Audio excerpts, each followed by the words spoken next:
Respublika üzrə təqaüdçülər, yaşa və əlilliyə görə pensiya alanlar, qazilər, veteranlar, şəhid ailələri və ailə başçısını itirməyə görə sosial müavinət alan şəxslər üçün yeni güzəştlər tətbiq ediləcək.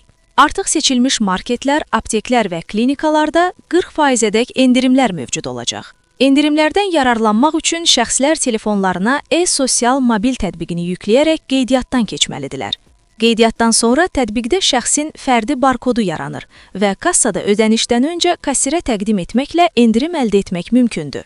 Sosial tərəfdaş layihəsi Dövlət Sosial Müdafiə Fondunun təşəbbüsü ilə həyata keçirilir və məqsəd sosial ödəniş alan şəxslərin rifahını yaxşılaşdırmaq, gündəlik xərclərini azaltmaqdır.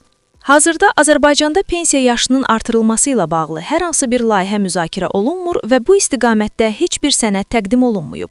Ancaq ümumilikdə pensiya islahatlarının dərinləşdirilməsi və pensiya qanunvericiliyinin təkmilləşdirilməsi sosial müdafiə sahəsində əsas prioritetlərdən biri olaraq qalır.